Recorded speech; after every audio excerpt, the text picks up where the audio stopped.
இந்த செய்தியை வழங்குபவர்கள் Ravi colours kurti, tops, cotton pant, leggings, shawl, kids wears மற்றும் நைட்டிகள், பெண்கள் மற்றும் ஆண்களின் உள்ளாடைகளுக்கு என்றே ஒரு பிரத்யேக showroom. Ravi colours, Raja theatre signal அருகில், நேரு வீதி, புதுச்சேரி. வணக்கம். முக்கிய செய்திகள். காதல் ஜோடியை மிரட்டி பணம் பறித்த காவலர் பணியிடை நீக்கம். முதுநிலை காவல் கண்காணிப்பாளர் அதிரடி.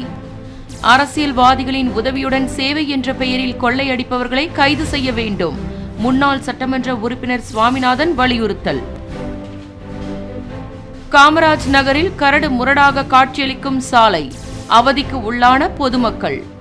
ஒரே நாளில் 11 லட்சத்திற்கும் மேல் ஆன்லைன் மோசடி செய்த கும்பல், தீவிர விசாரணையில் ஈடுபட்ட சைபர் கிரைம் காவல்துறையினர். இனி விரிவான செய்திகள். காரைக்கால் கடற்கரையில் காதல் ஜோடியிடம் பணம் பறித்த காவலர் ராஜ்குமார் பணியிடை நீக்கம் செய்யப்பட்டுள்ளார். காரைக்காலில் பொழுதுபோக்கும் இடங்களில் கடற்கரையும் ஒன்று. இங்கு நாள்தோறும் ஏராளமான சுற்றுலா பயணிகள், உள்ளூர் மக்கள் வருவார்கள். குறிப்பாக சனி மற்றும் ஞாயிற்றுக்கிழமைகளில் அதிக அளவில் மக்கள் வந்து செல்வார்கள். இதேபோல் காதல் ஜோடிகளும் வருவது வழக்கம்.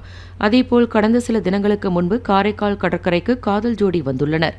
அப்பொழுது அங்கு பாதுகாப்பு பணியில் இருந்த கடலோர காவல் படையை சேர்ந்த காவலர் ராஜ்குமார் அந்த காதல் ஜோடியை அழைத்து விசாரித்ததாக தெரிகின்றது. அப்பொழுது அவர்கள் பெற்றோருக்கு தெரியாமல் வந்ததும் தெரிய வந்துள்ளது. இதனை பயன்படுத்தி காவலர் ராஜ்குமார் அந்த காதல் ஜோடியை மிரட்டி பணம் பறித்துள்ளார். இது பற்றி அறிந்த அவர்களின் உறவினர்கள் காவலர் ராஜ்குமாரிடம் பணம் பறித்த விவகாரம் தொடர்பாக வாக்குவாதத்தில் ஈடுபட்டுள்ளனர்.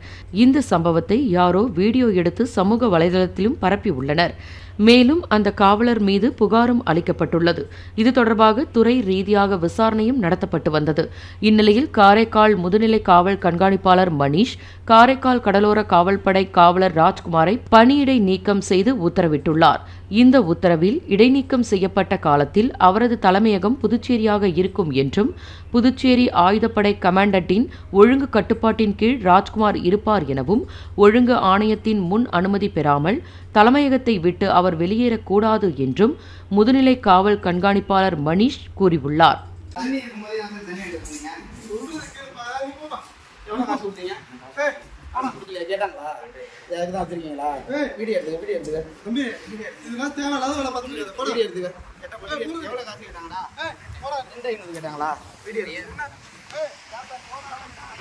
ஐயாயிரம் கேட்டாங்களா? யார் தேவையில்லாத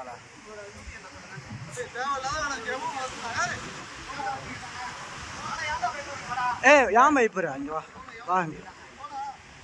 பயப்படாதான். எவ்வளோ ஓட்டா? தண்ணி பாட்டில் வாங்க சொன்னாங்களா? பாப்பா உன்னை தனியா பேசினாங்களா? உன்ட்ட தனியா பேசினாங்களா தண்ணி பாட்டில் வாங்க சொல்லி? என்ன போடானா? என்னது? யாரு யாரு காசு?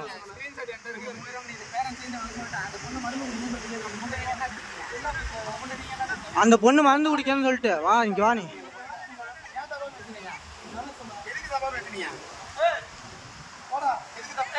தம்பி தம்பி நீ போவா இங்க வா.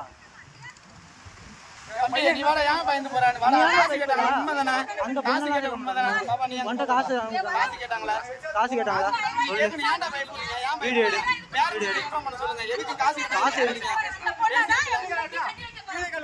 எடுக்கிறான். அவன் என்ன எங்க அவன் என்னை போக சொல்லிட்டு ஆளு தப்பா சாலெல்லாம் எடுத்து விட்டு பேசணும். அவன் பண்ணான்டா. அவன் எப்படி விட சொல்றான்? நீ சாலை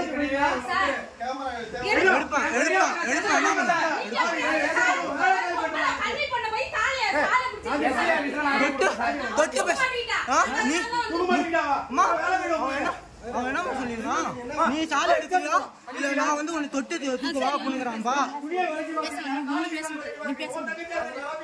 அரசியல்வாதிகளுடன் சேர்ந்து சேவை என்ற பெயரில் கொள்ளையடித்து வருபவர்களை ஆளுநர் கண்காணித்து கைது செய்ய வேண்டும் என்று முன்னாள் சட்டமன்ற உறுப்பினர் சாமிநாதன் கோரிக்கை விடுத்துள்ளார். புதுச்சேரி மாநில முன்னாள் சட்டமன்ற உறுப்பினர் சுவாமிநாதன் விடுத்துள்ள அறிக்கையில், புதுச்சேரி மாநிலத்தில் கடற்கரை பகுதியில் அமைந்துள்ள பல ஹோட்டல்கள் அரசியல்வாதிகளின் பலத்துடன் புதுச்சேரி ஆறுகள் ஒட்டிய பகுதிகளில் ஆக்கிரமிப்பு செய்து வருகிறார்கள் எனவும் ஆற்று பாதைகள் சுருங்கி நீர்வழி பாதைகள் தடுக்கப்பட்டுள்ளதாகவும் கடந்த 30 ஆண்டுகளுக்கு முன்பு உள்ள நில வரைபடம் மற்றும் பட்டா ஆகியவற்றின் மூலம் புதுச்சேரியில் உள்ள ஏரி குளங்களை நேர்மையான அதிகாரி மூலம் ஆளுநர் ஆய்வு செய்து மீட்க வேண்டும் எனவும் கூறியுள்ளார்.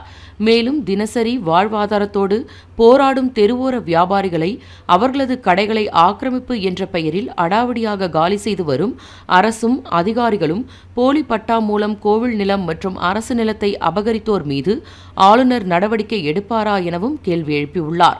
மேலும் புதுச்சேரியில் விதிகள் பல வகைகளில் மீறப்பட்டு வருவதாகவும் சட்டவிரோதமாக தொழில் செய்ய பல பேர் அரசியல்வாதிகளுடன் சேர்ந்து சேவை என்ற பெயரில் கொள்ளையடித்து வருகிறார்கள் எனவும் அனைத்து சமூக விரோத செயல்களும் தைரியமாக அரசியல் கட்சியினுடைய பின்பலத்துடன் பயமின்றி செய்து வருபவர்களை ஆளுநர் கண்காணித்து கைது செய்ய வேண்டும் எனவும் கூறியுள்ளார். மேலும் பல அதிகாரியின் துணையுடன் அரசுக்கு வரவேண்டிய வருவாய் பல கோடி ரூபாய் இழப்பு ஏற்பட்டு வருவதாகவும் இதனை சரி செய்யாமல் பொதுமக்களுடைய ஒட்டுமொத்த வரி பணமும் விரயம் செய்யப்பட்டு வருவதாகவும் தெரிவித்துள்ளார். மேலும் ஆளுநர் அரசின் வருவாயை பெருக்க சுரண்டப்பட்டு வருகின்ற அரசுக்கு இழப்பு ஏற்படுகின்ற அனைத்து துறைவாரியான நடவடிக்கை எடுக்க வேண்டும் எனவும் புதுச்சேரி மாநிலத்தில் மீனவர்கள் கடலில் போதுமான வருமானம் இன்றி மிகவும் வாடுகின்ற சூழ்நிலை இருந்து வருவதாகவும் எனவே அவர்களின் வாழ்வாதாரத்தை மேம்படுத்த அரசு நடவடிக்கை எடுக்க வேண்டும் எனவும் இதுவரை போலியாக மாற்றப்பட்ட கோவில் நிலங்களை ரத்து செய்து சம்பந்தப்பட்ட கோவிலுக்கே மீண்டும் வழங்க ஆளுநர் நடவடிக்கை எடுக்க வேண்டும் என்று இந்த அறிக்கையில் முன்னாள் சட்டமன்ற உறுப்பினர் சுவாமிநாதன் தெரிவித்துள்ளார். புதுச்சேரி காமராஜ் நகரில் சாலைகள் கரடு முரடாக காட்சியளிப்பதால் பொதுமக்கள் அவதியடைந்து வருகின்றனர். புதுச்சேரி காமராஜர் நகர் பகுதியானது தமிழக எல்லைப் பகுதியை ஒட்டி அமைந்துள்ளது. கோரிமேடு ஜிப்மர் மருத்துவக் கல்லூரி, அரசு பல் மருத்துவக் கல்லூரி, அன்னை தெரேசா அரசு செவிலியர் கல்லூரிகளில் பணிபுரியும் ஊழியர்கள் பெரும்பாலும் இங்குதான் வசிக்கின்றனர். இந்த பகுதியில் 2000க்கும் மேற்பட்ட குடியிருப்புகளும் உள்ளது. இதனால் அங்கு வசிப்போரின் நடமாட்டத்தினால் எப்பொழுதும் பரபரப்பாக காணப்படும். ஆனால் இந்த பகுதியில் போதிய அடிப்படை வசதிகள் இல்லை. அங்குள்ள கென்னடி வீதி, வாணிதாசன் வீதி, முல்லை வீதி, கட்டபொம்மன் வீதிகளில் சாலைகள் கற்கள் பெயர்ந்து கரடு முரடாக காணப்படுகின்றது. மேலும் சாலைகளில் பரவி கிடக்கும் கற்கள் பாதசாரிகளின் கால்களை பதம் பார்ப்பதுடன் வாகனங்களில் செல்பவர்களும் அடிக்கடி விபத்தில் சிக்குகின்றனர். அதனை ஒட்டியுள்ள இஸ்ரவேல் நகர் மற்றும் தமிழக பகுதியான திருநகர் பள்ளமாக இருக்கின்றது. படு மோசமாக காட்சியளிக்கும் சாலையில் பொதுமக்கள் அச்சத்துடனேயே சென்று வருகின்றனர்.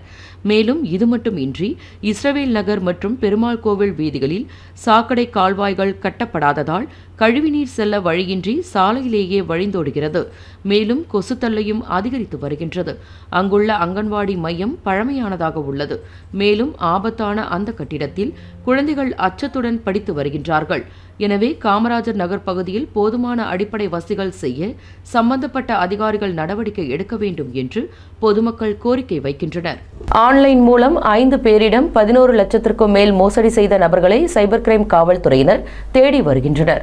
புதுச்சேரி மூலக்குளம் ராதாகிருஷ்ணன் நகரை சேர்ந்தவர் சுவாமிநாதன். இவரை தொடர்பு கொண்ட மர்ம நபர் ஆன்லைனில் முதலீடு செய்தால் அதிக லாபம் கிடைக்கும் என ஆசை வார்த்தை கூறியதை நம்பி 4,35,000 முதலீடு செய்து ஏமாந்துள்ளார். மூலக்குளம் திருமலை தாயார் நகரை சேர்ந்த ராஜ்குமாரை தொடர்பு கொண்ட மர்ம நபர் ஆன்லைன் மூலம் பங்கு சந்தையில் முதலீடு செய்தால் அதிக லாபம் சம்பாதிக்கலாம் என கூறியுள்ளார். இதனை நம்பி 6 லட்சம் முதலீடு செய்து ஏமாந்துள்ளார். மேலும் சொக்குநாதன்பேட் தட்சிணாமூர்த்தி நகரை சேர்ந்த சம்பத் என்பவரை தொடர்பு கொண்ட மர்ம நபர் விழாக்கால சலுகையில் ஆன்லைனில் டிவி மற்றும் உதிரி பாகங்கள் குறைந்த விலையில் கிடைக்கும் என ஆசை வார்த்தை கூறியுள்ளார். இதனை நம்பி சம்பத் பல்வேறு தவணைகளாக 73,500 பணம் செலுத்தி ஏமாந்துள்ளார். இதேபோல் ஒரே நாளில் 6 பேரிடம் 11,51,000 ரூபாயை சைபர் கிரைம் மோசடி கும்பல் அபகரித்துள்ளது. இதுகுறித்த புகாரின் பெயரில் சைபர் கிரைம் காவல்துறையினர் வழக்கு பதிவு செய்து மோசடி கும்பலை தேடி வருகின்றனர். மத்திய நிதி மந்திரி நிர்மலா சீதாராமன் தனது ஆசிரியை காலில் விழுந்து வணங்கியது பார்ப்பவர்களை நெகிழ்ச்சி அடைய செய்தது. மத்திய மந்திரி நிர்மலா சீதாராமன் திருச்சியில் உள்ள ஹோலி கிரேஸ் பள்ளியில் படித்தவர்.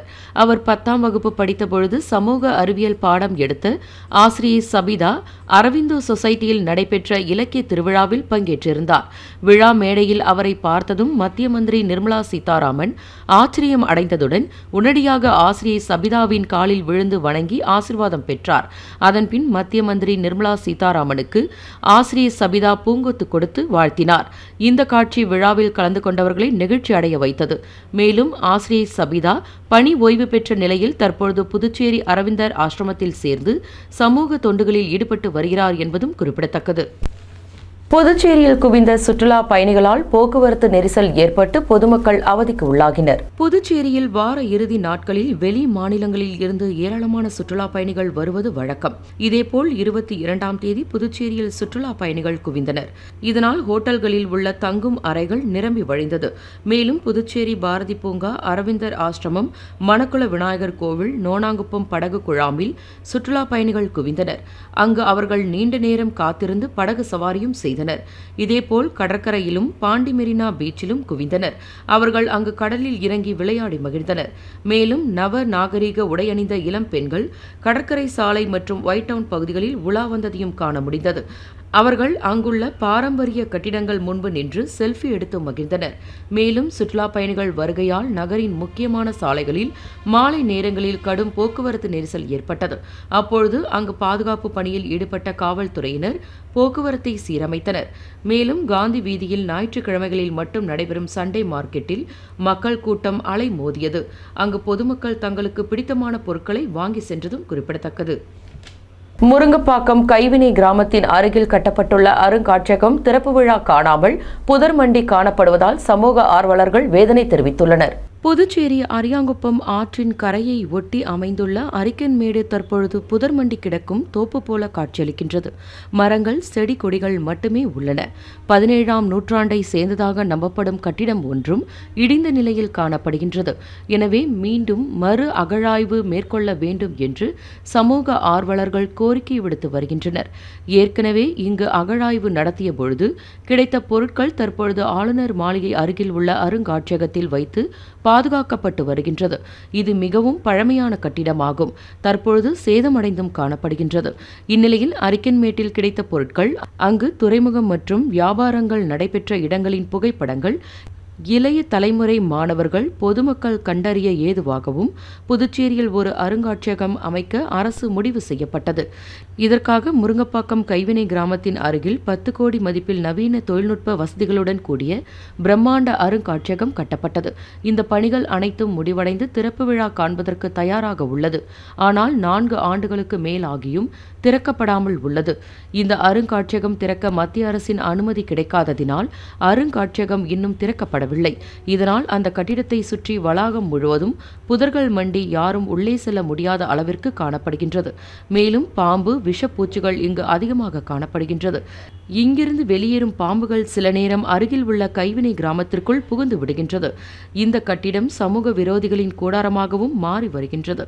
மேலும் கட்டிடத்தின் நுழைவு வாயில் மூடப்பட்டு இருந்தாலும் சிலர் சுற்றுச்சுவர் மீது ஏறி உள்ளே புகுந்து அங்கு அமர்ந்து மாலை மற்றும் இரவு நேரங்களில் மது அருந்தி வருகின்றனர்.